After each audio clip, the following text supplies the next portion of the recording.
गुरुंकर सेवा किपरि करिबा। गुरु काहाको कहंदी प्रथमे ताहा बुझंतु।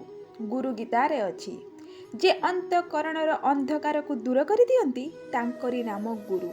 बाहरर अंधकार तो सूर्य दूर करंती, किंतु भीतरर अंधकार गुरु दूर करंती। गुरुंक सानिध्य रही तांकर आज्ञा पालन द्वारा हृदयर अंधकार को दूरीभूत करिबा ही गुरुंकर प्रकृत सेवा एवं एहा द्वारा गुरु प्रसन्न हुअंती। आमे सेवा करी गुरुंक शरीर को सुख दे पारिले भी भल कथा, किंतु ताहा गुरु सेवा नुहे, बरं एक शरीरर सेवा। गुरु शरीर नुहंती। शास्त्र रे अछि, गुरुंक प्रति मनुष्य बुद्धि करिबा एवं मनुष्य प्रति गुरु बुद्धि करिबा पाप ओ अन्याय। कारण गुरु अमर होइथिबा स्थले मनुष्य मरणशील। यदि गुरु मरणशील होइथाते से शिष्य को अमर करांते किपरि?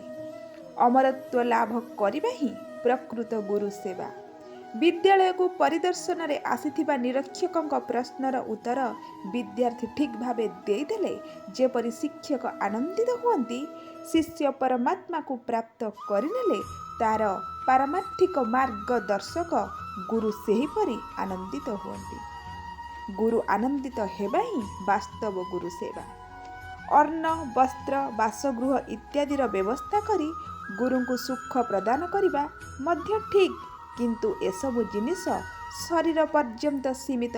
गुरुंक निकटरे एसबु पहुँची पारे नाही। आमर जीवन जेतेबेले परम पवित्र और निर्मल हुए तथा आमर उद्धार हुए, सेतेबेले ही संत महात्मा आम उपरे प्रसन्न होइथांती। जेपरी हृष्टपुष्ट संतान को देखी माँ खुशी हुए, सेहीपरि आमर ज्ञान वृद्धि हेउथिबार देखी संत महात्मा खुशी हुअंती। आपण तांकु अन्न न दियंतु पछे, तांकर कोनोसी सेवा न करंतु पछे, किंतु तांको उपदेश को धारण करी आपण तांको भली होई गले से अत्यंत प्रसन्न हुअंती। कारण एहा ही तांकर प्रकृत सेवा। जड़ वस्तु द्वारा गुरु तत्वर सेवा संभव नुहे। छोट पिला को गोटिए मखमल कनार चकमकिया टोपी पिंधाई देले से बहुत खुशी हो जाए। से ता बापांको कोଳରେ बसिले ସେହି टोपी को नहीं बापांको मुंडरे रखिदिए एवं बापांको एक अपूर्व जिनिस देदेला बोली भावे, किंतु ताहा कण बापांको साजिब? ताहाको पिंधि से कण बाहर को बाहरी पारिबे? सेहीपरि जो माने संत महात्मा को भेटी दियंती, वस्त्र दियंती, भल भल जिनिस खाइबा को दियंती, सते जेपरी से माने तांकु मखमल कनार चकमकिया टोपी पिंधाउछंती। एहा सेमानंकर बाल्य चपलता। एहा संत महात्मांकर प्रकृत सेवा नुहे। निजको उद्धार करिबा ही संत महात्मांकर प्रकृत सेवा। आमे निजको उद्धार कले से प्रसन्न होई जिवे, तांकर उद्यम सफल होई जिवो एवं तांकर कहिबा सुनिबा मध्य सफल होई जिवो। आज मनुष्यर मनरे धनर महत्व बसा बांधिछि। से भाबुछि धन द्वारा तो सबु किछि हेउछि, तेणु उद्धार मध्य धन द्वारा हेबो। अरे भाई, धन गोटिए तुच्छ जड़ जिनिस। एहा द्वारा जड़ जिनिस को ही किणी हेबो, परमात्मा को किणी हेबो नाही। परमात्मा जदि धन द्वारा मिली जाउथांते, तेबे आम भली लोकंकर दशा कौन होइथांता? बड़ मुस्किल होइथांता। किंतु प्रकृत रे ए कथा नुहे। आपण मानक मनरे निश्चित प्रश्न आसुथिबो जे धर्मर अनुष्ठान तो धन द्वारा हुए। पूरा मिछ कथा, काणीचिए भी सत नुहे। किंतु धन लोभी को एहीपरि देखा जाए। कारण से धन पाई निज बुद्धि अकल को बिकी देई थाए। अकल बिना बुझी हेब किपरि? अकल थिले सिना बुझी हुअंता। ଯେଉଁ ବ୍ୟକ୍ତି ଧର୍ମ କରିବା ପାଇଁ ଧନର ଇଚ୍ଛା କରୁଥିବ, ତା ପକ୍ଷେ ଧନର ଇଚ୍ଛା ତ୍ୟାଗ କରିବା ବରଂ ଉତ୍ତମ। କୌଣସି ଜିନିଷରେ କାଦୁଅ ଲଗାଇ ତାହାକୁ ଧୋଇବା ଅପେକ୍ଷା କାଦୁଅ ନ ଲଗାଇବା ଭଲ। ରାଜା ରନ୍ତି ଦେବଙ୍କର ପୁଣ୍ୟକୁ ବହୁତ ବଡ଼ ମନେ କରାଯାଏ। ତାଙ୍କର ସମ୍ମୁଖରେ ବ୍ରହ୍ମା ବିଷ୍ଣୁ ଓ ମହେଶ୍ୱର ଆବିର୍ଭୂତ ହୋଇଗଲେ। ଏହାର କାରଣ କ'ଣ ଥିଲା? ଗରିବଙ୍କ ଦୁଃଖ ଦେଖି ସେ ନିଜର ସର୍ବସ୍ୱ ଦାନ କରିଦେଇଥିଲେ। ଥରେ ତାଙ୍କୁ ଓ ତାଙ୍କ ପରିବାରର ସମସ୍ତଙ୍କୁ 48 ଦିନ ପର୍ଯ୍ୟନ୍ତ କିଛି ଖିଆପିଆ କରିବାକୁ ମିଳିଲା ନାହିଁ। 49 ଦିନ ବେଳକୁ ଅଳ୍ପ କିଛି ଘିଅ, କ୍ଷୀରି, ହାଲୁଆ ଓ ପାଣି ମିଳିଲା। ସେ ତାହାକୁ ଗ୍ରହଣ କରିବାକୁ ଯାଉଥିଲେ। ଠିକ୍ ସେହି ସମୟରେ ଜଣେ ଅତିଥି ବ୍ରାହ୍ମଣ ଆସି ପହଞ୍ଚିଗଲେ। ରମ୍ତିଦେବ ସେହି ବ୍ରାହ୍ମଣଙ୍କୁ ଭୋଜନ କରାଇଲେ। ବ୍ରାହ୍ମଣ ଯିବା ପରେ ରମ୍ତିଦେବ ବଳକା ଅନ୍ନକୁ ପରିବାର ଲୋକମାନଙ୍କ ମଧ୍ୟରେ ବାଣ୍ଟି ଖାଇବାକୁ ଚାହୁଁଥିଲେ। ଠିକ୍ ସେହି ସମୟରେ ଆଉ ଜଣେ ଶୂଦ୍ର ଅତିଥି ଆସି ପହଞ୍ଚିଲେ। ରମ୍ତିଦେବ ତାଙ୍କୁ କିଛି ଖାଇବାକୁ ଦେଲେ। ଏତିକି ବେଳକୁ କେତେକ କୁକୁରଙ୍କୁ ଧରି ଜଣେ ଲୋକ ଆସି ପହଞ୍ଚିଲା ଓ କହିଲା, ମୋର ଏହି କୁକୁରମାନେ ଭୋକରେ ଅଛନ୍ତି, କିଛି ଖାଇବାକୁ ଦିଅନ୍ତୁ। ରମ୍ତିଦେବ ଅବଶିଷ୍ଟ ସବୁଯାକ ଅନ୍ନ କୁକୁରମାନଙ୍କୁ ଓ ସେହି ଅତିଥିଙ୍କୁ ଦେଇଦେଲେ। ତାପରେ କେବଳ ଜଣେ ଲୋକ ପିଇବା ଭଳି ପାଣି ବଳିଥିଲା। ତାହାକୁ ଘରର ସବୁ ଲୋକ ବାଣ୍ଟି ପିଇବାକୁ ଚାହୁଁଥିଲେ। ସେତିକି ବେଳକୁ ଜଣେ ଚାଣ୍ଡାଳ ଆସି କାକୁତି ମିନତି ହୋଇ କହିଲା, ମହାରାଜ, ଶୋଷରେ ମୋ ତଣ୍ଟି ଶୁଖିଯାଉଛି, ମୁନ୍ଦାଏ ପାଣି ପିଇବାକୁ ଦିଅନ୍ତୁ। ରମ୍ତିଦେବ ସେହି ପାଣି ସେତକ ମଧ୍ୟ ଚାଣ୍ଡାଳକୁ ଦେଇଦେଲେ। ଏଭଳି କଠୋର ପରୀକ୍ଷାରେ ଉତ୍ତୀର୍ଣ୍ଣ ହୋଇଥିବାରୁ ବ୍ରହ୍ମା, ବିଷ୍ଣୁ ଓ ମହେଶ୍ୱର ପ୍ରସନ୍ନ ହୋଇ ତାଙ୍କ ସମ୍ମୁଖରେ ଆବିର୍ଭୂତ ହେଲେ। ଯଦି ଭଗବାନ ଧନ ଦ୍ୱାରା ମିଳି ଯାଉଥାନ୍ତେ, ତେବେ ମୁନ୍ଦାଏ ଜଳ ପିଆଇବା ଦ୍ୱାରା ସେ ଆବିର୍ଭୂତ ହୋଇଥାନ୍ତେ କିପରି? ଧର୍ମର ଅନୁଷ୍ଠାନ ଓ ପାରମାର୍ଥିକ ଉନ୍ନତି ଧନ ଉପରେ ଆଦୌ ଅବଲମ୍ବିତ ନୁହେଁ। ଯେଉଁମାନେ ଏସବୁକୁ ଧନର ଆଶ୍ରିତ ମନେ କରୁଛନ୍ତି, ସେମାନେ ହେଉଛନ୍ତି ଧନର ଦାସ, ପଇସାର ଚାକର। ସେମାନେ ଏ କଥା ଆଦୌ ବୁଝିପାରିବେ ନାହିଁ। କୌଣସି ଛୋଟ ପିଲା ଆଗରେ ଗୋଟିଏ ସୁନା ମୋହର ଓ ଗୋଟିଏ ଚକୋଲେଟ୍ ରଖିଲେ ସେ ସୁନା ମୋହରକୁ ନ ନେଇ ଚକୋଲେଟ୍ଟିକୁ ନେବ।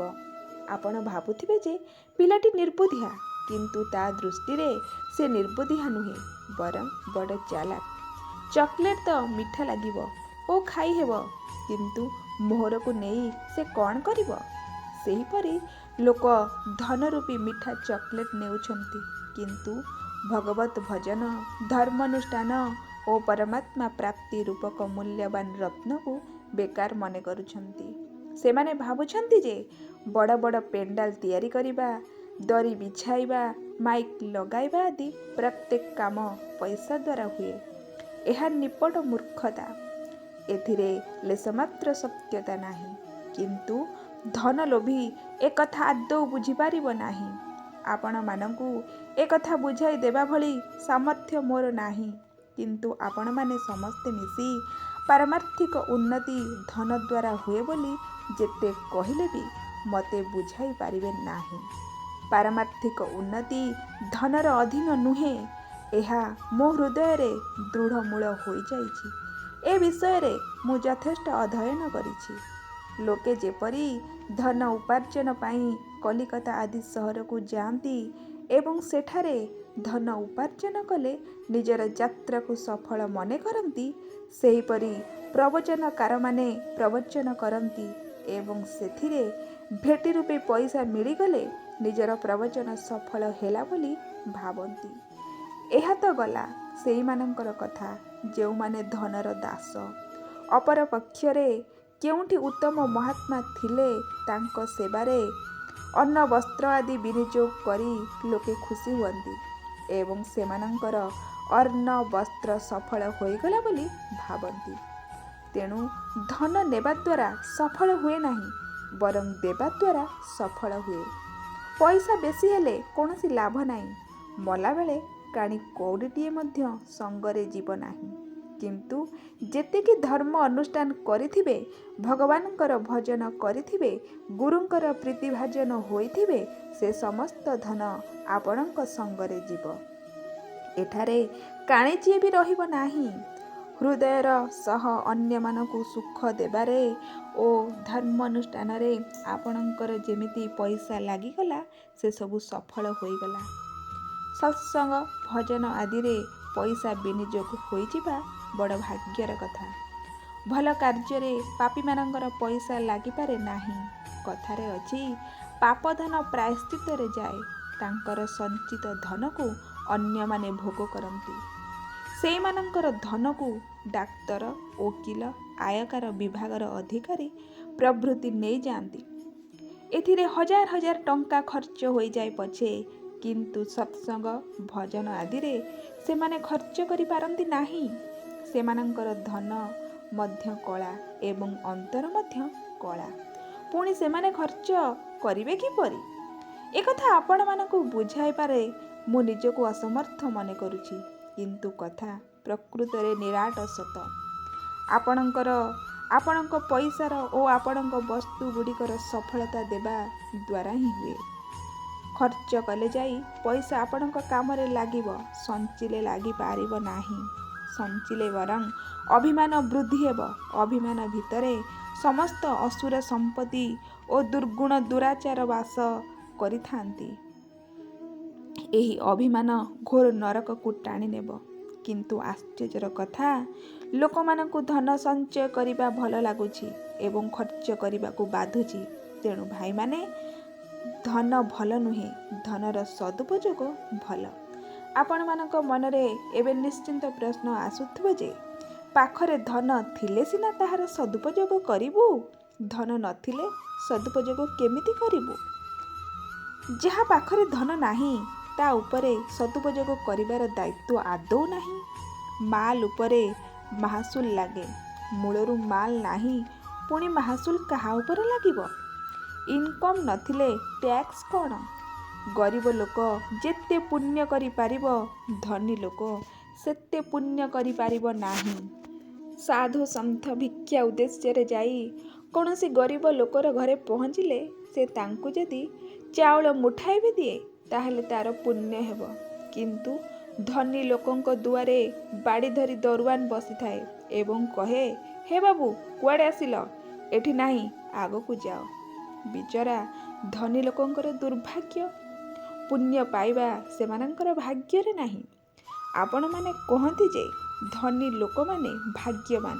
କେଉଁଥିରେ ଭାଗ୍ୟବାନ? କେଉଁ କଥାରେ ବଡ଼? ନରକକୁ ଯିବାରେ ଓ ଭବସାଗରରେ ବୁଡ଼ିବାରେ ବଡ଼।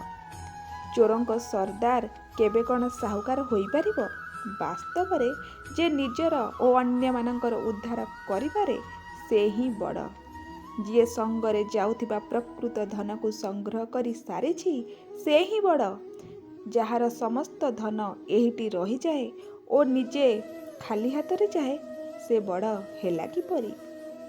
ଯିଏ ଦାନ ପୁଣ୍ୟ କରେ, ସେ ବଡ଼ କୃପଣ, କାରଣ ମରିଗଲେ ମଧ୍ୟ ସେ ଧନକୁ ଛାଡ଼େ ନାହିଁ, ସବୁ ଧନ ସଙ୍ଗରେ ଧରିଯାଏ।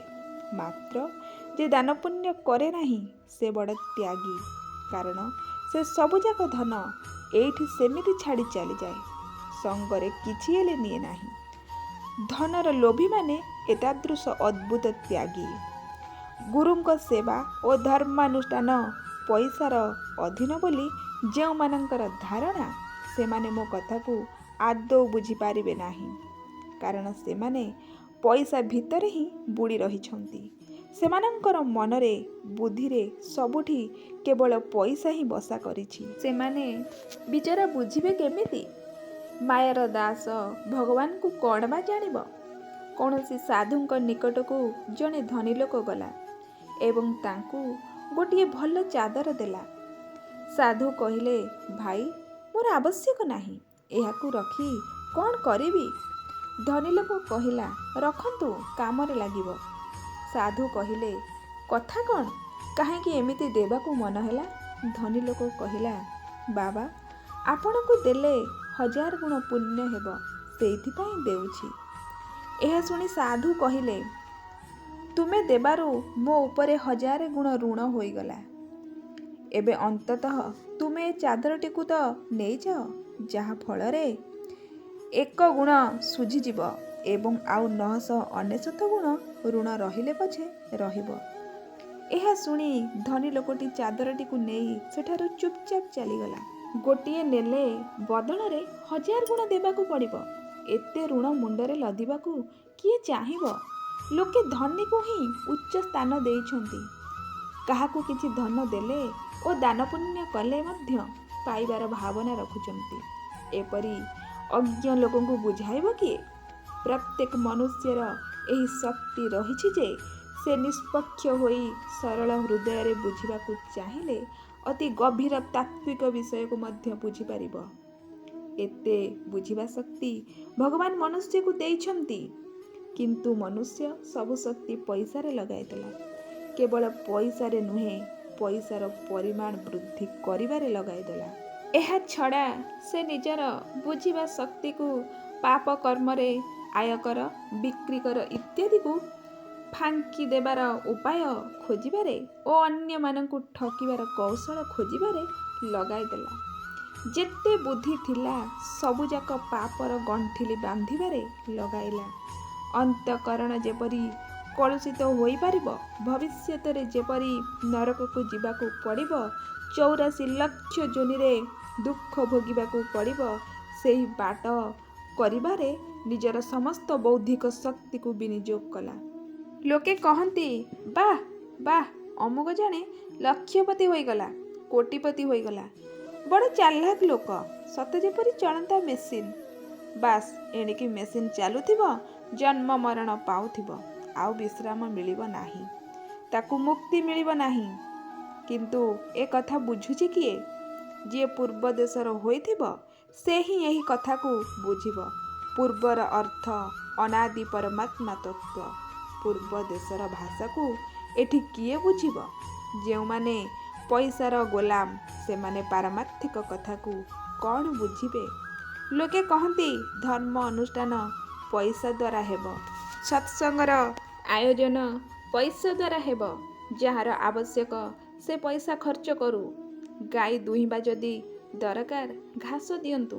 କ୍ଷୀର ଦରକାର ନାହିଁ ଯଦି ଘାସ ଦେବା ବି ଦରକାର ନାହିଁ। ସେହିପରି ସତ୍ସଙ୍ଗ ଶୁଣିବାକୁ ହେଲେ ସତ୍ସଙ୍ଗ ଆୟୋଜନରେ ପଇସା ବିନିଯୋଗ କରନ୍ତୁ। ଶୁଣିବାର ନଥିଲେ କିଛି ଦରକାର ନାହିଁ।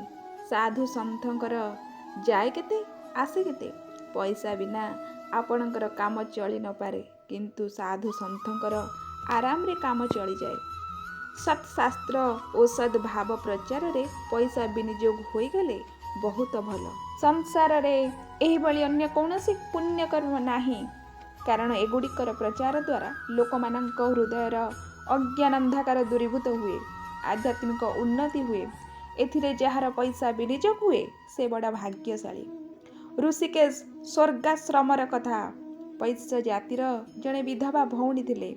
ଶାଶୁଘର ଲୋକେ ତାଙ୍କର ବ୍ୟକ୍ତିଗତ ଧନ ସବୁ ମାଡ଼ି ବସି ରଖିଥିଲେ। ତଥାପି ସେ ସାଧୁମାନଙ୍କୁ ଭିକ୍ଷା ଦେଉଥିଲେ। ସେ ତାଙ୍କ ଘରେ ସିଲେଇ କାମ କରି ପଇସା ଉପାର୍ଜନ କରୁଥିଲେ ଏବଂ ସେଥିରେ ଗହମ କିଣି ରୁଟି ତିଆରି କରୁଥିଲେ ଓ ସାଧୁମାନଙ୍କୁ ଭିକ୍ଷା ଦେଉଥିଲେ। ସନ୍ଥ ଶ୍ରୀ ଶରଣାନନ୍ଦଜୀ ତାଙ୍କୁ ଲକ୍ଷ୍ୟ କରି କହିଥିଲେ, ଏଠାରେ ଯେମିତି ପ୍ରକୃତ ସେଠ ହେଉଛନ୍ତି ଜଣେ ଜୟଦୟାଲ ଗୋଏନ୍ଦକା, ସେହିପରି ଏଠାରେ ଜଣେ ସେଠାଣୀ ମଧ୍ୟ ଅଛନ୍ତି। ସେଠାରେ ଲକ୍ଷପତି ସେଠାଣୀ ବହୁତ ଥିଲେ, କିନ୍ତୁ ସେମାନଙ୍କୁ ସେଠାଣୀ ପଦବୀ ମିଳିଲା ନାହିଁ। ସେଠାଣୀ ପଦବୀ ସେହି ବିଧବା ଭଉଣୀକୁ ମିଳିଲା, ଯେ କି ସିଲେଇ କାମ କରି ପଇସା ଉପାର୍ଜନ କରୁଥିଲେ ଓ ସାଧୁ ସନ୍ଥଙ୍କୁ ଭିକ୍ଷା ଦେଉଥିଲେ। ସାଧୁ ସନ୍ଥଙ୍କ ଦୃଷ୍ଟିରେ ସେ ସେଠାଣୀ ହୋଇଗଲେ। ପଇସା ବଳରେ କେହି କ'ଣ ସେଠାଣୀ ହୋଇପାରେ? ଆଦୌ ସମ୍ଭବ ନୁହେଁ। ମହାଭାରତରେ ଗୋଟିଏ କଥା ଅଛି। ଜଣେ ବଡ଼ ଋଷି ଥିଲେ। ଥରେ ତାଙ୍କ ନିକଟକୁ ସେ ଦେଶର ରାଣୀ ପ୍ରଭୃତି ଆସିଲେ। ସେମାନେ ଦେଖିଲେ ଯେ ବ୍ରାହ୍ମଣୀ ଖଣ୍ଡିଏ ସାଧାରଣ ଲୁଗା ପିନ୍ଧିଛନ୍ତି ଏବଂ ତାଙ୍କ ଦେହରେ ସିନ୍ଦୁର ଆଦି ସାଧବାର ଚିହ୍ନ ବ୍ୟତୀତ ଅନ୍ୟ କୌଣସି ଗହଣା ନାହିଁ। ଏହା ଦେଖି ସେମାନେ ବ୍ରାହ୍ମଣୀଙ୍କୁ କହିଲେ, ଆପଣଙ୍କ ସ୍ୱାମୀ ତ ଆମ ରାଜାଙ୍କର ଓ ପ୍ରଜାମାନଙ୍କର ଗୁରୁ, ପୁଣି ଆପଣଙ୍କ ଦେହରେ କୌଣସି ଗହଣା ନାହିଁ କେମିତି? ଏହା ଦେଖି ଆମକୁ ବଡ଼ ଖରାପ ଲାଗୁଛି ଓ ଲଜ୍ଜା ଲାଗୁଛି। ସେମାନଙ୍କ କଥା ବ୍ରାହ୍ମଣୀଙ୍କ ମନକୁ ପାଇଗଲା, କାରଣ ସ୍ତ୍ରୀ ଲୋକମାନଙ୍କର ସାଧାରଣତଃ ଗହଣା ପିନ୍ଧିବାର ସଉକ ଥାଏ। ସେ ଗହଣା ପାଇଁ ସ୍ୱାମୀଙ୍କୁ କହିଲେ। ଋଷି କହିଲେ, ଠିକ୍ ଅଛି, ଗହଣା ନେଇ ଆସିବା। ସ୍ୱାମୀ ଯଥାସମ୍ଭବ ସ୍ତ୍ରୀର ନ୍ୟାୟଯୁକ୍ତ ଇଚ୍ଛା ପୂର୍ଣ୍ଣ କରିବା ଉଚିତ। ଏହା ସ୍ୱାମୀର କର୍ତ୍ତବ୍ୟ। ଋଷି ଜଣେ ରାଜାଙ୍କ ପାଖକୁ ଗଲେ। ରାଜା ଅଭିବାଦନ ପୂର୍ବକ ଆସିବାର କାରଣ ପଚାରିଲେ। ଋଷି କହିଲେ, ରାଜନ୍, ମୋର କିଛି ସୁନା ଆବଶ୍ୟକ। ରାଜା କୋଷାଗାରର ହିସାବ ଖାତା ମଗାଇ ତାଙ୍କ ଆଗରେ ରଖିଦେଲେ ଓ କହିଲେ, ଆପଣ ହିସାବ ଦେଖି ନିଅନ୍ତୁ। ଋଷି ଦେଖିଲେ ଯେ ରାଜାଙ୍କର ଆୟ ଓ ବ୍ୟୟ ସମାନ। କୋଷାଗାରରେ କିଛି ଗଚ୍ଛିତ ନାହିଁ। ଋଷି କହିଲେ, ଠିକ୍ ଅଛି, ମୁଁ ଅନ୍ୟ ଜଣ ରାଜା ପାଖକୁ ଯାଉଛି। ରାଜା କହିଲେ, ମୁଁ ମଧ୍ୟ ଆପଣଙ୍କ ସଙ୍ଗରେ ଯିବି। ସେ ଦୁହେଁ ସେଠାରୁ ବାହାରିଲେ। 3-4 ଜଣ ରାଜାଙ୍କ ପାଖକୁ ଗଲେ, କିନ୍ତୁ ସବୁଠି ଦେଖିଲେ ଯେ ଆୟ ଓ ବ୍ୟୟର ହିସାବ ସମାନ। କୋଷାଗାରରେ କିଛି ନାହିଁ। ତାପରେ ପଚାରିବାରୁ ଜଣାପଡ଼ିଲା ଯେ ଅମୁକ ରାକ୍ଷସ ପାଖରେ ଧନ ଅଛି। ସେ ଦୁହେଁ ସେହି ରାକ୍ଷସ ନିକଟକୁ ଗଲେ। ରାକ୍ଷସ ସେମାନଙ୍କୁ କହିଲା, ମହାରାଜ, ବହୁତ ଧନ ମୋ ପାଖରେ ଅଛି। ଆପଣଙ୍କର ଯେତେ ଇଚ୍ଛା ନେଇପାରନ୍ତି। କହିବାର ଅଭିପ୍ରାୟ ହେଉଛି, ରାଜାଙ୍କ ଠାରୁ ଧନ ମିଳିଲା ନାହିଁ, କିନ୍ତୁ ରାକ୍ଷସଠାରୁ ଧନ ମିଳିଗଲା। ଆପଣମାନେ ପଚାରିଥିଲେ ଯେ ବିନା ଧନରେ ଗୁରୁ ସେବା କିପରି ହେବ, ଧାର୍ମିକ ଅନୁଷ୍ଠାନ କିପରି ହେବ। ସେଥିପାଇଁ ଏ କଥାଟି କହିଲି। ଆପଣମାନଙ୍କର ସନ୍ଦେହ ଦୂର ହୋଇଗଲେ ଭଲ, କିନ୍ତୁ ମୋତେ ଲାଗୁଛି ଦୂର ହେବା କଠିନ, କାରଣ ପଇସା ବହୁତ ପ୍ରିୟ ଲାଗୁଛି। ସତ୍ସଙ୍ଗ ଆଦିରେ କେହି ପଇସା ଖର୍ଚ୍ଚ କଲେ ତା'ର ବଡ଼ କ୍ଷତି ହୁଏ। ଲୋକେ କହନ୍ତି, ଅମୁକ ଏତେ ବଡ଼ ପୁଣ୍ୟ କଲା, କିନ୍ତୁ ବାସ୍ତବରେ ଦେଖିଲେ ସେ ବିଚରା ମାଡ଼ରୁ ରକ୍ଷା ପାଇଗଲା। ପୁଣ୍ୟ କରିବାର ବ୍ୟର୍ଥ ଟ୍ୟାକ୍ସ ଦେବା। ଧନୀ ଲୋକମାନେ ଭଲ କାମରେ ଯେଉଁ ଧନ ଖର୍ଚ୍ଚ କରନ୍ତି, ତାହା ସେମାନଙ୍କ ପାଇଁ ଟ୍ୟାକ୍ସ ଦେବାକୁ ଦାନ ବୋଲି ଧରାଯାଏ ନାହିଁ। ଟ୍ୟାକ୍ସ ଦେବା ହେତୁ ବ୍ୟକ୍ତି ଦଣ୍ଡରୁ ରକ୍ଷା ପାଇଗଲା, ନଚେତ୍ ଦଣ୍ଡ ମିଳିଥାନ୍ତା। ଅତଏବ ଦାନ ପୁଣ୍ୟ କରିବା କୌଣସି ବଡ଼ କଥା ନୁହେଁ। ଏହା ତ ସଞ୍ଚିତ ଧନ ଉପରେ ଲାଗୁ ହେଉଥିବା କର। ବଡ଼ କଥା ହେଲା ନିଜେ ଭଜନରେ ସଂଲଗ୍ନ ହୋଇଯିବା, ଭଗବାନଙ୍କୁ ପ୍ରାପ୍ତ କରିବା ତଥା ସଗୁଣ ନିର୍ଗୁଣ ସାକାର ନିରାକାର ବନ୍ଧନ ମୁକ୍ତି ବିଷୟରେ ଠିକ୍ ଭାବରେ ଜାଣିବା। ଆପଣଙ୍କ ପାଖରେ ଧନ ଅଛି ମାନେ ଟ୍ୟାକ୍ସ ଲାଗିବ। ବିଦ୍ୟା ଅଛି ମାନେ ତା ଉପରେ ଟ୍ୟାକ୍ସ ଲାଗିବ। ଏଗୁଡ଼ିକୁ ଅନ୍ୟମାନଙ୍କ ସେବାରେ ବିନିଯୋଗ କରନ୍ତୁ। ସରକାର ତ କାନ ମୋଡ଼ି ଟ୍ୟାକ୍ସ ଆଦାୟ କରେ, କିନ୍ତୁ ଯେଉଁଠି ଧର୍ମ କଥା ଆସେ ସେଠାରେ ଆପଣ ପ୍ରସନ୍ନ ମନରେ ଦେଲେ ଗ୍ରହଣ କରାଯାଏ, ନହେଲେ ଆପଣଙ୍କ ଉପରେ ଋଣ ରହିବ। ବ୍ରହ୍ମଚାରୀ ଓ ସନ୍ନ୍ୟାସୀ, ଯେଉଁମାନେ କି ତ୍ୟାଗୀ, ସେମାନେ ତିଆରି ସରିଥିବା ଖାଦ୍ୟର ଅଧିକାରୀ। ଖାଦ୍ୟ ପ୍ରସ୍ତୁତ ହୋଇଥିଲେ ଏମାନଙ୍କୁ ଦେବା ଉଚିତ। ଯେ ଏମାନଙ୍କୁ ନ ଦେଇ ଭୋଜନ କରେ, ତାକୁ ପାପ ଲାଗେ। ମାସେ ପର୍ଯ୍ୟନ୍ତ ଚନ୍ଦ୍ରାୟଣ ବ୍ରତ କଲେ ଯାଇ ସେ ପବିତ୍ର ହୁଏ। ଆପଣମାନେ ଭାବୁଥିବେ, ଯିଏ ବିଲରେ କାମ କରିନାହିଁ କି ଦୋକାନରେ ଅଥବା ଘରର କାମଧନ୍ଦାରେ ସାହାଯ୍ୟ କରିନାହିଁ, ତାକୁ ଖାଇବାକୁ ଦେବାକୁ ହେବ ଏବଂ ନ ଦେଲେ ପାପ ଲାଗିବ। ଏହା କ'ଣ ନ୍ୟାୟ? ଆମେ ରୋଜଗାର କଲୁ, ରନ୍ଧାବଢ଼ା କଲୁ, ସବୁ କାମ କଲୁ, ସେ ଆମକୁ କୌଣସି କାମରେ ଲେଶମାତ୍ର ସାହାଯ୍ୟ କରିନାହିଁ, ପୁଣି ତାକୁ ଖାଇବାକୁ ନ ଦେଲେ ପାପ ଲାଗିବ? ଏକଥା କେମିତିକା ନ୍ୟାୟ? ଏହାର ପ୍ରକୃତ ରହସ୍ୟ ଜାଣିବା ଆବଶ୍ୟକ। ଆପଣମାନେ ଯେପରି ଧନ ଠୁଳ କରିଛନ୍ତି, ବ୍ରହ୍ମଚାରୀ ଓ ସାଧୁମାନେ ମଧ୍ୟ ସେହିପରି କରି ପାରିଥାନ୍ତେ। ବ୍ରହ୍ମଚାରୀ ଓ ସାଧୁମାନେ ଶିକ୍ଷିତ ମଧ୍ୟ ହୋଇଥାନ୍ତି। କେଉଁଠି ଘଣ୍ଟାଏ ପଢ଼ାଇ ଦେଲେ ସେମାନଙ୍କୁ କ'ଣ ଖାଇବାକୁ ମିଳିବନି? ଆପଣଙ୍କର ଯେତିକି ଯୋଗ୍ୟତା, ସେମାନଙ୍କର କ'ଣ ସେତିକି ଯୋଗ୍ୟତା ନାହିଁ? ସେମାନେ ଧନ ଠୁଳ କରିଥିଲେ ଆପଣଙ୍କ ପାଖରୁ ନିଶ୍ଚୟ ଧନ କମିଯାଇଥାନ୍ତା।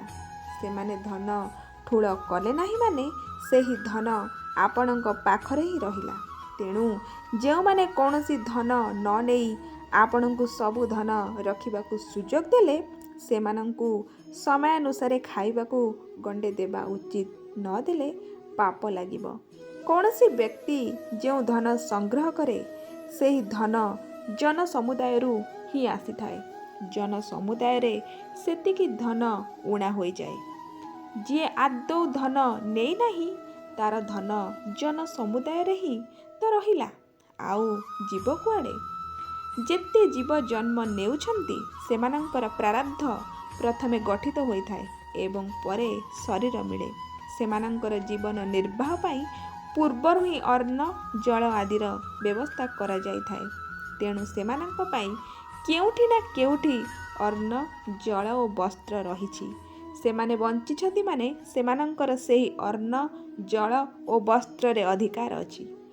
ଆପଣମାନଙ୍କ ପାଖରେ ଆବଶ୍ୟକତା ଠାରୁ ଯେତିକି ଅଧିକ ଅନ୍ନ ଜଳ ଆଦି ରହିଛି ସେସବୁ ଉପରେ ସେମାନଙ୍କର ଅଧିକାର ଅଛି। ତେଣୁ ସେମାନେ ଆସିଲେ ସେମାନଙ୍କର ସତ୍ତ୍ୱ ଦେଇ ଦିଅନ୍ତୁ। ସନ୍ଥ ଶ୍ରୀ ଶରଣାନନ୍ଦଜୀ ନେତ୍ରହୀନ ଥିଲେ।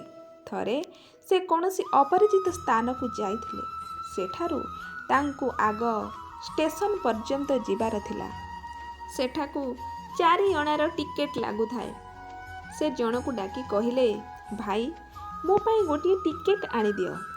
ସେ ଲୋକଟି କହିଲା, ବାବା, କ୍ଷମା କର। ଶରଣାନନ୍ଦଜୀ କହିଲେ, କ୍ଷମା କରିବି କେମିତି? ହୋଇପାରିବ ନାହିଁ। ଯଦି ମୁଁ ପାଇବାର ଉପଯୁକ୍ତ ପାତ୍ର ହୋଇ ନଥାନ୍ତି ଅଥବା ତୁମ ପାଖରେ ପଇସା ନଥାନ୍ତା ତେବେ କ୍ଷମା କରାଯାଇଥାନ୍ତା। ମୁଁ ଉପଯୁକ୍ତ ପାତ୍ର ଓ ତୁମ ପାଖରେ ପଇସା ଅଛି, ପୁଣି କ୍ଷମା କରାଯିବ କିପରି? ସେ ଲୋକଟିକୁ ଟିକେଟ୍ ଆଣି ଦେବାକୁ ପଡ଼ିଲା। ଅପରାଧୀକୁ କ୍ଷମା କରାଯାଏ ନାହିଁ।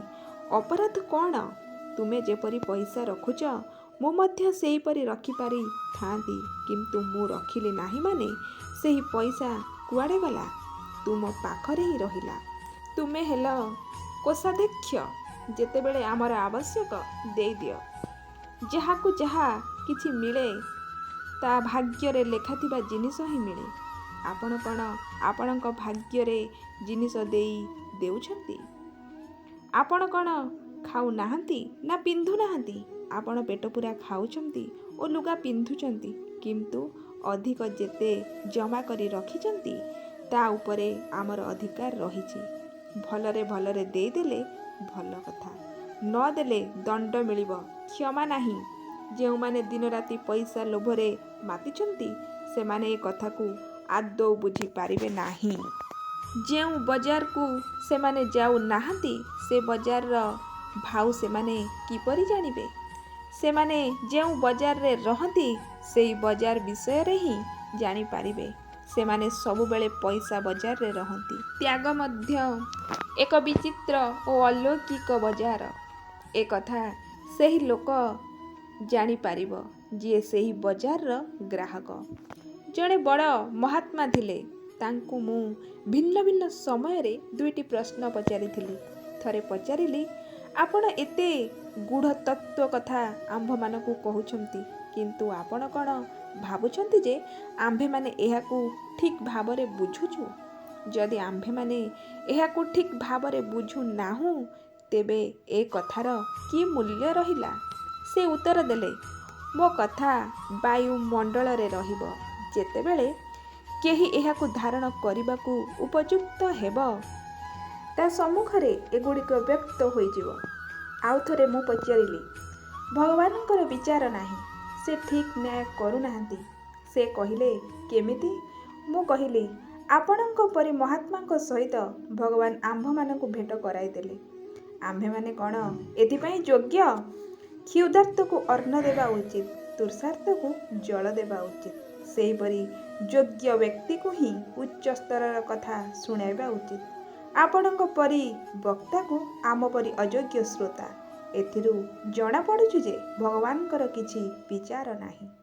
ମୋର ଏ କଥା ଶୁଣି ସେ କହିଲେ, ଝିଅ କ'ଣ ଅଭିଆଡ଼ି ରହିବ? ଯୋଗ୍ୟ ବର ମିଳିଲେ ଭଲ କଥା, ନହେଲେ ଯାହା ସହିତ ହେଲେ ବି ବାହା ଦେବାକୁ ପଡ଼େ। ସେହିଭଳି ଯୋଗ୍ୟ ପାତ୍ର ନ ହୋଇଥିଲେ ମଧ୍ୟ ଭଗବାନଙ୍କ କୃପାରୁ ଉଚ୍ଚ ସ୍ତରର କଥା ମିଳିଯାଏ। ବିକାନେରର ଘଟଣା। କୌଣସି ସ୍ଥାନରେ ସତ୍ସଙ୍ଗ ହେଉଥାଏ। ଗାଡ଼ିରୁ ଓହ୍ଲାଇବା ମାତ୍ରେ ମୋତେ ଲୋକେ ସତ୍ସଙ୍ଗକୁ ନେଇଗଲେ ଏବଂ କିଛି କହିବା ପାଇଁ ଅନୁରୋଧ କଲେ। ମୁଁ କହିଲି, ମୋ ମନକୁ ଆସୁଛି ଯେ ମୋ ଭଳି ଲୋକକୁ କାନ ଧରି ଏଠାରୁ ବାହାର କରି ଦେବା କଥା ଯେ ଏଠାରେ ସତ୍ସଙ୍ଗ ହେଉଛି। ତୁ ମଝିରେ କାହିଁକି ପଶି ଆସିଲୁ? ସତରେ ଭଗବାନଙ୍କ ନିୟମ ବହୁତ କୋହଳ। ସେଥିପାଇଁ ଆମେ ସତ୍ସଙ୍ଗ ବିଷୟରେ କହୁଛେ ଓ ଶୁଣୁଛେ, ନହେଲେ ଏତେ ଉଚ୍ଚ ସ୍ତରର କଥା ଶୁଣିବା ପାଇଁ ଆମେ ଅଯୋଗ୍ୟ। ତଥାପି ଭଗବାନ ଆମକୁ ପିଲା ମନେ କରି ଆମ କଥା ଧରୁନାହାନ୍ତି। ପ୍ରକୃତରେ ଯେଉଁମାନେ ଅଧିକାରୀ ସେମାନଙ୍କ ଆଗରେ ହିଁ ଉଚ୍ଚ ସ୍ତରର କଥା କହିବା ଉଚିତ। କିନ୍ତୁ ଭଗବାନଙ୍କ କୃପାରୁ ଆମ ଭଳି ଅଯୋଗ୍ୟ ଲୋକଙ୍କୁ ମଧ୍ୟ ଭଲ ଭଲ କଥା ମିଳୁଛି। ଭଗବାନ ଅଧିକାର ଓ ଯୋଗ୍ୟତା ଦେଖନ୍ତି ନାହିଁ। ବର୍ଷା ହେଲେ ଜଙ୍ଗଲରେ ମଧ୍ୟ ହୁଏ ଏବଂ ସମୁଦ୍ରରେ ମଧ୍ୟ ହୁଏ। ସମୁଦ୍ରରେ କ'ଣ ପାଣି କମ୍ ଥାଏ? ତଥାପି ସେଠାରେ ବର୍ଷା ହୁଏ। ସେହିପରି ସନ୍ଥ ମହାତ୍ମାମାନେ କୃପା କରି ବଚନାମୃତ ବର୍ଷା କରନ୍ତି। କେହି ଗ୍ରହଣ କରୁ ବା ନ କରୁ, ଭଗବାନ ମଧ୍ୟ କୃପା କଲାବେଳେ ପାତ୍ର କୁପାତ୍ର ଦେଖନ୍ତି ନାହିଁ। କୁପାତ୍ରକୁ ମଧ୍ୟ ଭଗବାନ କୃପା କରି ଏଭଳି ଉତ୍ତମ ସୁଯୋଗ ଦେଇଥାନ୍ତି। ଯଦି ଏପରି ସୁଯୋଗ ସୁପାତ୍ରକୁ ମିଳିଯାଆନ୍ତା ତେବେ ବହୁତ ଉତ୍ତମ ହୁଅନ୍ତା। ମୁଁ ଜଣେ ଭଦ୍ର ବ୍ୟକ୍ତିଙ୍କୁ କହିଲି, ଆପଣଙ୍କ ବୁଦ୍ଧି ଖୁବ୍ ତୀକ୍ଷ୍ଣ। ଆପଣ ପାରମାର୍ଥିକ ବିଷୟ ପ୍ରତି ଲକ୍ଷ୍ୟ ଦେଲେ ବହୁତ ଉନ୍ନତି କରିପାରିବ। କିନ୍ତୁ ସେ ମୋ କଥା ମାନିଲେ ନାହିଁ। ମୁଁ ଭାବିଲି ଏତେ ତୀକ୍ଷ୍ଣ ବୁଦ୍ଧି ଭଲ କାମରେ ଲାଗିଗଲେ କେତେ ଭଲ ହୁଅନ୍ତା। କିନ୍ତୁ କ'ଣ କରାଯିବ, ତାଙ୍କ ମନକୁ ପାଇଲା ନାହିଁ। ଆପଣମାନେ ଧନ ଅର୍ଜନ କରିବାରେ ଖୁବ୍ ଜୋରରେ ବୁଦ୍ଧି ଲଗାଇଛନ୍ତି। ବେଇମାନୀ, ମିଥ୍ୟା, କପଟ, ଠକାମି, ବିଶ୍ୱାସଘାତକତା ଇତ୍ୟାଦି କରିବା ଓ ଆୟକର, ବିକ୍ରିକର ଇତ୍ୟାଦି ଫାଙ୍କିବାରେ ଆପଣମାନଙ୍କୁ ବୁଦ୍ଧି ଲଗାଇବାକୁ ପଡ଼ୁଛି। ବୁଦ୍ଧି ନ ଲଗାଇଲେ କାମ ହେଇପାରୁନାହିଁ। ଯେତେ ଅଧିକ ନୂଆ ନୂଆ ଆଇନ ତିଆରି ହେଉଛି, ଆପଣଙ୍କ ବୁଦ୍ଧି ସେତେ ଅଧିକ ତୀକ୍ଷ୍ଣ ହେଉଛି। ନିଜେ କରି ନ ପାରିଲେ ଓକିଲଙ୍କୁ ପଚାରୁଛନ୍ତି, କାରଣ ସେ ଆପଣଙ୍କର ବୁଦ୍ଧିଦାତା ଓ ଗୁରୁଦେବ। ସେ ଆପଣଙ୍କୁ କହୁଛି ଯେ ଏମିତି କର, ଏହି ଉପାୟରେ କର ଇତ୍ୟାଦି। ସେଇ ଗୁରୁଦେବଙ୍କ ଠାରୁ ଶିକ୍ଷା ନେଇ ଆପଣ ଦିନରାତି ପଢ଼ିବାରେ ବ୍ୟସ୍ତ। ପୁଣି ମୋ ପରି ଜଣେ ଭିକାରୀ କଥା ମାନିବ କିଏ? ଆପଣଙ୍କର ଭ୍ରମ ଧାରଣା ଯେ ମୋ କଥା ମାନିଲେ ଆପଣ ମଧ୍ୟ ମୋ ପରି ଭିକ୍ଷୁକ ହୋଇଯିବେ। ତ୍ୟାଗ କ'ଣ? ଭଜନ ସ୍ମରଣ କ'ଣ? ଭଗବତ ସମ୍ବନ୍ଧୀୟ ଚର୍ଚ୍ଚା କ'ଣ? ଏସବୁ ବିଷୟକୁ ଜାଣିଥିବା ଲୋକେ ହିଁ ଜାଣନ୍ତି। ଅନ୍ୟ କିଏ କ'ଣ ଜାଣିବ? ଧନୀ ଲୋକେ ଭାବନ୍ତି ଯେ ଏସବୁ ପଇସାର ଅଧୀନ। କିନ୍ତୁ ଏସବୁ ପଇସାର ବା ବାହ୍ୟ ଜିନିଷର ଅଧୀନ ନୁହେଁ, ବରଂ ଭାବର ଅଧୀନ। ଭଗବାନ ଭାବଗ୍ରାହୀ। ଯାହାର ଭାବ ଥିବ ତାର ଅତ୍ୟଧିକ ଉନ୍ନତି ହେବ। କଲିକତାର ଘଟଣା। ଜଣେ ଲୋକ ଶ୍ରୀ ଜୟଦୟାଲ ଗୋଏନ୍ଦକାଙ୍କ ସହିତ ସାକ୍ଷାତ କରିବାକୁ ଆସିଲା। କଥା ପଡ଼ିବାରୁ ସେ କହିଲା, ଧନ ଦ୍ୱାରା ସବୁ କିଛି ମିଳିଯାଏ। ଗୋଏନ୍ଦକାଜୀ କହିଲେ, ଯେଉଁମାନେ ଧନ ଦ୍ୱାରା ମିଳନ୍ତି ସେମାନେ ମହାତ୍ମା ନୁହନ୍ତି ଏବଂ ଯେଉଁମାନେ ମହାତ୍ମା ସେମାନେ ଧନ ଦ୍ୱାରା ମିଳନ୍ତି ନାହିଁ। ଧନ ଦ୍ୱାରା ଧନର ଚାକର ହିଁ ମିଳେ। ଧରାଯାଉ ଗୋଟିଏ ହାତଘଣ୍ଟା ଆମକୁ 100 ଟଙ୍କାରେ ମିଳୁଛି, ତେବେ ସେହି ଘଣ୍ଟାଟିକୁ ଦୋକାନୀ କ'ଣ 100 ଟଙ୍କାରେ କିଣିଥିବ? ଯଦି ସେ 100 ଟଙ୍କାରେ କିଣିଥିବ, ବିକିବ କାହିଁକି? ତେଣୁ ଯେଉଁ ଜିନିଷ ପଇସା ଦ୍ୱାରା ମିଳେ ତାହା ପଇସା ଠାରୁ କମ୍ ମୂଲ୍ୟରେ ହୋଇଥାଏ। ପଇସା ବଦଳରେ ଯିଏ ମିଳିବ ସେ ନିଶ୍ଚିତ ରୂପେ ପଇସାର ଚାକର ହୋଇଥିବ। ସତ୍ସଙ୍ଗ ପଇସା ଦ୍ୱାରା ମିଳେ ନାହିଁ, ଏହା ଭଗବାନଙ୍କ କୃପାରୁ ମିଳେ। କୃପା କଲାବେଳେ ଭଗବାନ ଦେଖନ୍ତି ନାହିଁ ଯେ ଅମୁକ ଲୋକ କେତେ ପୁଣ୍ୟ କରିଛି, ଏହାର କେତେ ଯୋଗ୍ୟତା ଅଛି, କେତେ ଅଧିକାର ଅଛି। ବର୍ଷା ବରସିଯାଏ, କିନ୍ତୁ ମାଟିରେ ଯେପରି ମଞ୍ଜି ପୋତା ଯାଇଥାଏ ସେହିପରି ଫଳ ଧରେ। ରାଜସ୍ଥାନରେ ତରଭୁଜ ସଦୃଶ 2 ପ୍ରକାର ଫଳ ହୁଏ। ଗୋଟିକୁ ମତିରା କହନ୍ତି ଏବଂ ଅନ୍ୟଟିକୁ ତସ୍ତୁମ୍ବା କହନ୍ତି। ଏ ଦୁଇଟି ଫଳର ଲତା ଦେଖିବାକୁ ଏକାପରି। ପ୍ରାରମ୍ଭିକ ଅବସ୍ଥାରେ ଫଳ ଏକାପରି ଦେଖାଯାଏ, କିନ୍ତୁ ଖାଇଲା ବେଳକୁ ମତିରା ମିଠା ଲାଗେ ଓ ତସ୍ତୁମ୍ବା ପିତା ଲାଗେ। ବର୍ଷା ମଧ୍ୟ ସମାନ, ଜମି ମଧ୍ୟ ସମାନ, ବାୟୁ, ସୂର୍ଯ୍ୟ କିରଣ, ସାର ସବୁକିଛି ସମାନ। କେବଳ ମଞ୍ଜିର ପ୍ରଭେଦ ହେତୁ ଫଳରେ ପ୍ରଭେଦ ହୋଇଯାଏ। ମଞ୍ଜି ଯେପରି ଫଳ ମଧ୍ୟ ସେହି ଅନୁସାରେ ହୁଏ। ସେହିପରି 84 ଲକ୍ଷ ଯୋନିର ଜୀବ ବଦଳି ପାରିବେ ନାହିଁ, କିନ୍ତୁ ମନୁଷ୍ୟ ବଦଳି ପାରିବ। ମନୁଷ୍ୟ ନିଜକୁ ବଡ଼ ସନ୍ଥ, ମହାତ୍ମା, ତତ୍ତ୍ୱଜ୍ଞ ଓ ଜୀବନ୍ମୁକ୍ତ କରି ଗଢ଼ିପାରିବ। ଏତେ ଯୋଗ୍ୟତା ମନୁଷ୍ୟକୁ ଭଗବାନ ଦେଇଛନ୍ତି, କିନ୍ତୁ ସେହି ଯୋଗ୍ୟତାକୁ ମନୁଷ୍ୟ ପଇସା ପାଇଁ ଲଗାଇ ଦେଲା। ତେଲି ଘରେ ତେଲର ଅଭାବ ନାହିଁ ବୋଲି କ'ଣ ଗୋଡ଼ ଧୁଆଯିବ? ଲକ୍ଷ ଲକ୍ଷ ଟଙ୍କା ମୂଲ୍ୟରେ ଗୋଟିଏ ମଣି ଦିଆଗଲା, ଅଥଚ ତାକୁ ଅଖାରୁ ଖଣ୍ଡେ ସୁତୁଲି ବାହାର କରି ସେଥିରେ ଗୁନ୍ଥି ପାଦରେ ବାନ୍ଧିଲ। ଧିକ୍ ସେ ବୁଦ୍ଧିକୁ! ରାଜା ମହାରାଜାଙ୍କ ମୁକୁଟରେ ଲଗାଯିବା ମଣିକୁ କ'ଣ ପାଦରେ ବନ୍ଧାଯାଏ? ମନୁଷ୍ୟ ଜୀବନ ପରି ଅମୂଲ୍ୟ ଜିନିଷକୁ ତୁଚ୍ଛ ଭୋଗରେ ଓ ଧନ ସଂଗ୍ରହରେ ନଷ୍ଟ କରିଦେଲ। କାହିଁକି ଭାଇ ମନୁଷ୍ୟ ଜନ୍ମକୁ ଖରାପ କରୁଛ? ତୁମ ସ୍ଥାନରେ ଅନ୍ୟ କୌଣସି ଜୀବ ଜନ୍ମ ନେଇଥିଲେ ବିଚରା ନିଜର କଲ୍ୟାଣ କରିଥାନ୍ତା, କିନ୍ତୁ ତୁମେ ଆସି ସେହି ଜାଗାଟିକୁ ମଧ୍ୟ ମାଡ଼ି ବସିଲ। ଗୀତାରେ କୁହାଯାଇଛି ଯେ ଏପରି ଲୋକର ବଞ୍ଚିବା ବୃଥା, ସେ ମରିଯିବା ଭଲ, କାରଣ ସେ ମନୁଷ୍ୟ ଶରୀର ପାଇଁ ଆତ୍ମକଲ୍ୟାଣ କରୁନାହିଁ, ପଶୁଙ୍କ ଭଳି ଦିନରାତି ଭୋଗ ଉପଭୋଗ କରିବାରେ ମାତିଛି। ପଶୁମାନଙ୍କର ପିଲାଛୁଆ ହେଲେ ସେମାନେ ମଧ୍ୟ ଖୁସି ହୁଅନ୍ତି, ସେହିପରି ଆପଣମାନେ ମଧ୍ୟ ପିଲାଛୁଆକୁ ଦେଖି ଖୁସି ହେଉଛନ୍ତି। ମନୁଷ୍ୟ ଜୀବନ କ'ଣ ଏଇଥିପାଇଁ ମିଳିଛି? ପିଲାଛୁଆକୁ ପାଳନ କରନ୍ତୁ, ସେମାନଙ୍କୁ ଶିକ୍ଷା ଦିଅନ୍ତୁ, କିନ୍ତୁ ସେମାନଙ୍କ ପ୍ରତି ମୋହ ନ ରଖନ୍ତୁ। ସେମାନେ ଯଦି ଆପଣଙ୍କର କଥା ମାନୁ ନାହାନ୍ତି ତାହା ସେମାନଙ୍କର ଦୁର୍ଭାଗ୍ୟ। ଆପଣଙ୍କର ତ କାମ ହୋଇଗଲା। ଗୋଟିଏ କାହାଣୀ ମନେ ପଡ଼ୁଛି। ଜଣେ କୁମ୍ଭାର ଥିଲା। ଦିନେ ସେ ଘରକୁ ଯାଇ ତା ସ୍ତ୍ରୀକୁ ପଚାରିଲା, ରୋଷେଇ ସରିଲାଣି? ସ୍ତ୍ରୀ କହିଲା, ଘରେ ତ ଚାଉଳ ନାହିଁ, ରାନ୍ଧିବି କ'ଣ? କୁମ୍ଭାର ଗୋଟିଏ ହାଣ୍ଡି ଧରି ବଜାରକୁ ଗଲା ଏବଂ ଜଣେ ଦୋକାନୀକୁ କହିଲା, ଏହି ହାଣ୍ଡିଟିକୁ ରଖି ବଦଳରେ ମୋତେ କିଛି ଚାଉଳ ଦିଅ। ଦୋକାନୀ ହାଣ୍ଡିଟି ରଖି କିଛି ଚାଉଳ ଦେଲା। ଚାଉଳ ଧରି କୁମ୍ଭାର ଘରକୁ ଫେରିଲା। ସ୍ତ୍ରୀ ରୋଷେଇ କରିଦେଲା ଏବଂ ସମସ୍ତେ ଖାଇଲେ। ପରଦିନ ଦୋକାନୀ କୁମ୍ଭାରକୁ ଭେଟି କହିଲା, ଆରେ ତୁ ଏମିତି ଫଟା ହାଣ୍ଡିଟାଏ ଦେଲୁ ଯେ ପାଣି ପୁରାଇ ଚୁଲିରେ ବସାଇଲା ବେଳକୁ ସବୁ ନିଆଁ ଲିଭିଗଲା। ହାଣ୍ଡି ତ ଚୁଲିରେ ବସି ପାରିଲାନି। କୁମ୍ଭାର କହିଲା, ତୁମ ହାଣ୍ଡି ସିନା ବସି ପାରିଲାନି, କିନ୍ତୁ ମୋ ହାଣ୍ଡି ବସିଗଲା। ଆମର ରୋଷେଇ ହୋଇଗଲା। ସେହିପରି ଯିଏ ନିଜର କର୍ତ୍ତବ୍ୟ କରିନିଏ ତାହାର ହାଣ୍ଡି ବସିଗଲା ବୋଲି ଜାଣ। ଆପଣମାନେ ପିଲାମାନଙ୍କୁ ପାଳନ ପୋଷଣ କରନ୍ତୁ, ସେମାନଙ୍କୁ ସୁଶିକ୍ଷା ଦିଅନ୍ତୁ ଏବଂ ଜାଣନ୍ତୁ ଯେ ଆପଣଙ୍କ ହାଣ୍ଡି ବସିଗଲା। ଭାଇମାନେ, ଏବେ ସୁଯୋଗ ମିଳିଛି, ଏହି ସୁଯୋଗରେ ନିଜର ଉଦ୍ଧାର କାମ ବଢ଼େଇ ଦିଅନ୍ତୁ। ଭଗବାନ ଅଶେଷ କୃପା କରି ମାନବ ଶରୀର ଦେଇଛନ୍ତି। ଏହି ମାନବ ଶରୀର ଭଗବାନଙ୍କ ଭଜନ କରିବା ପାଇଁ ମିଳିଛି, ତେଣୁ ଏହାକୁ ବୃଥାରେ ନଷ୍ଟ କରନ୍ତୁ ନାହିଁ। ଏ ସଂସାରରେ କେହି ନିଜର ନୁହନ୍ତି, ଏକମାତ୍ର ପରମାତ୍ମା ହିଁ ନିଜର। ଆପଣଙ୍କ ପାଖରେ ଧନ, ଶରୀର, ଯୋଗ୍ୟତା ଆଦି ଯାହା କିଛି ଅଛି ସବୁ ସଂସାରର ସେବା ପାଇଁ ଉଦ୍ଦିଷ୍ଟ।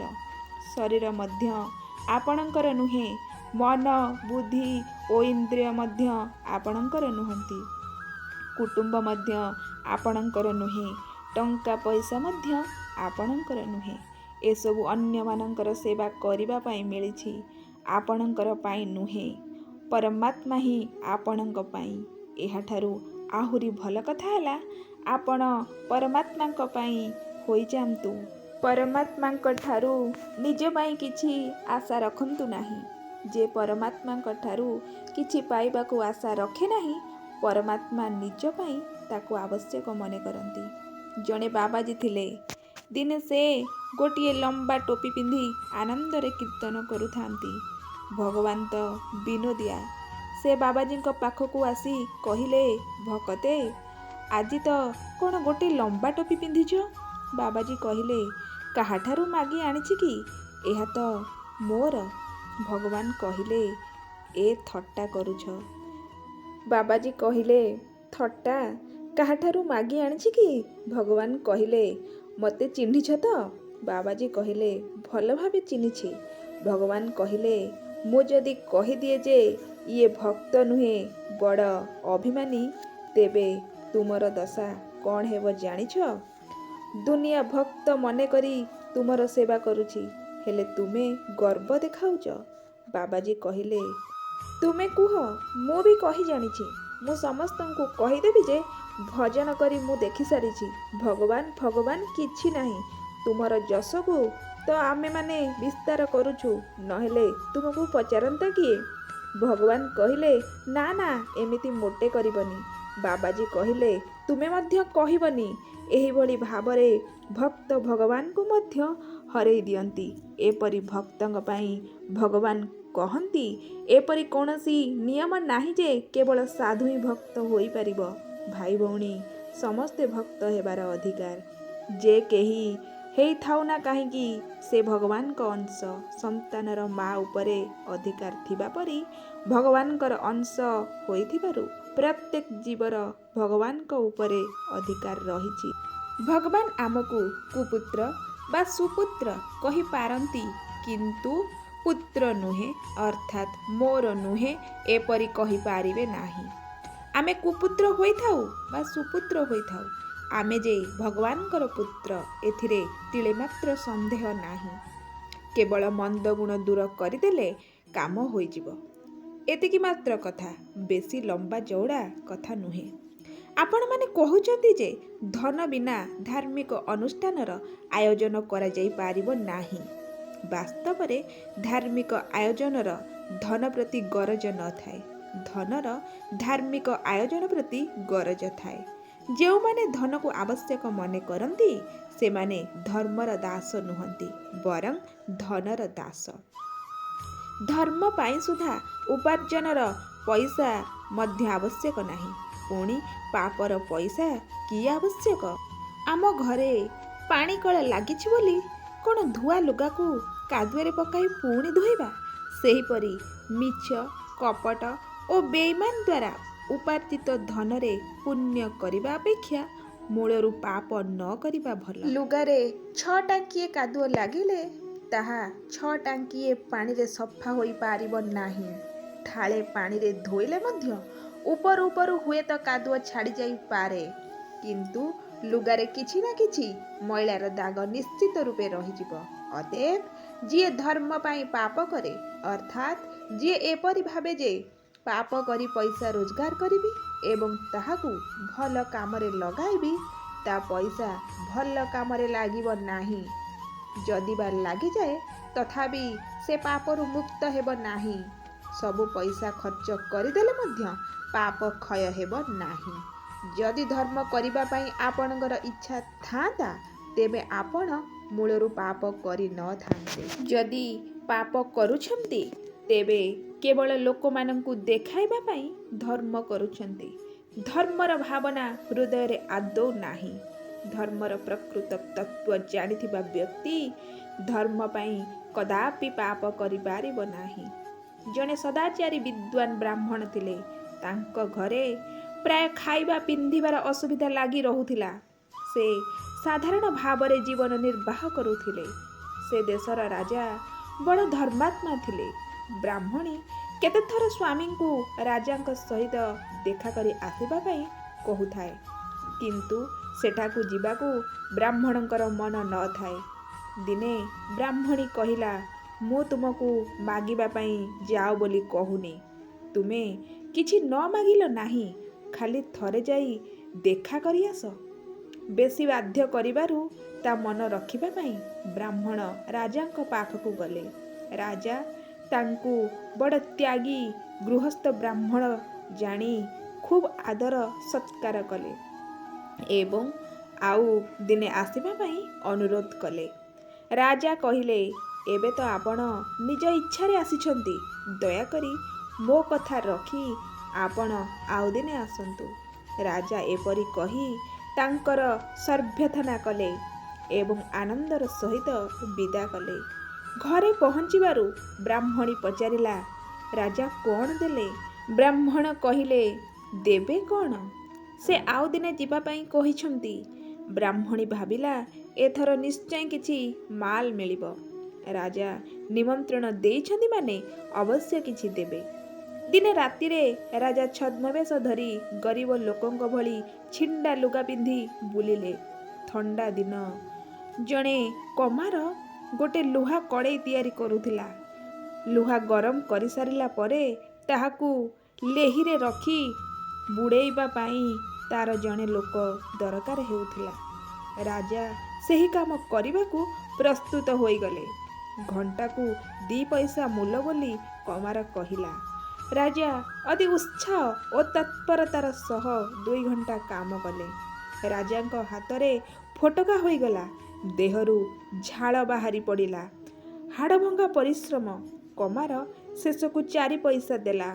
ରାଜା ସେହି 4 ପଇସା ଧରି ଘରକୁ ଆସିଲେ ଓ ହାତରେ ଔଷଧ ଲଗାଇ କପଡ଼ା ବାନ୍ଧିଲେ। ଧୀରେ ଧୀରେ ହାତ ଘା ଭଲ ହୋଇଗଲା। ଦିନେ ବ୍ରାହ୍ମଣୀର କଥାରେ ବ୍ରାହ୍ମଣ ପୁଣି ଥରେ ରାଜାଙ୍କ ପାଖକୁ ଆସିଲେ। ରାଜା ଅତି ଆଦରରେ ଆସନ ଦେଲେ, ପୂଜା କଲେ ଏବଂ ସେହି 4 ପଇସା ତାଙ୍କୁ ଭେଟି ସ୍ୱରୂପ ଦେଲେ। ବ୍ରାହ୍ମଣ ବଡ଼ ସନ୍ତୋଷୀ ଥିଲେ। ସେ ସେହି 4 ପଇସା ଧରି ଘରେ ପହଞ୍ଚିଲେ। ବ୍ରାହ୍ମଣୀ ଭାବୁଥିଲା ଯେ ରାଜା ଆଜି ଯଥେଷ୍ଟ ଧନ ଦେଇଥିବେ। ସେ 4ଟା ପଇସାକୁ ଦେଖି ରାଗିଯାଇ କହିଲା, ରାଜା କ'ଣଟା ଦେଲେ ଆଉ ତୁମେ କ'ଣଟା ଆଣିଲ? ତୁମ ଭଳି ପଣ୍ଡିତଙ୍କୁ ରାଜା ଏଇଆ ଦେଇଛି? ବ୍ରାହ୍ମଣୀ ସେହି 4ଟା ପଇସା ଅଗଣାକୁ ଫିଙ୍ଗିଦେଲା। ସକାଳୁ ଉଠିଲା ବେଳକୁ ସେଠାରେ 4ଟି ସୁନା ମୋହର ଫଳିଥିବାର ଦେଖାଗଲା। ଶୁଦ୍ଧ ଧନ ଏମିତି ହୋଇଯାଏ। ସୁନା ମୋହରକୁ ସେମାନେ ପ୍ରତିଦିନ କାଟି ନେଉଥିଲେ। ପୁଣି ପରଦିନକୁ ତାହା କଅଁଳି ଆସୁଥିଲା। ତାହାକୁ ତାଡ଼ି ଦେଖିଲା ବେଳକୁ ମୂଳରେ ସେହି 4ଟି ପଇସା ମିଳିଲା। ରାଜା ବ୍ରାହ୍ମଣକୁ ଅନ୍ନ ଦେଲେ ନାହିଁ, କାରଣ ରାଜାଙ୍କ ଅନ୍ନ ଅଶୁଦ୍ଧ।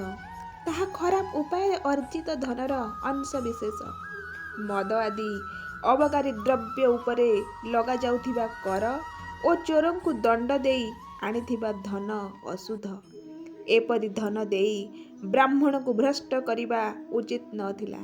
ତେଣୁ ରାଜା ନିଜ ଶୁଦ୍ଧ ଉପାର୍ଜନର ପଇସା ଦେଲେ। ଆପଣମାନେ ମଧ୍ୟ ଧାର୍ମିକ ଅନୁଷ୍ଠାନ ପ୍ରଭୃତିରେ ନିଜର ଶୁଦ୍ଧ ଉପାର୍ଜନର ଧନ ଖର୍ଚ୍ଚ କରନ୍ତୁ।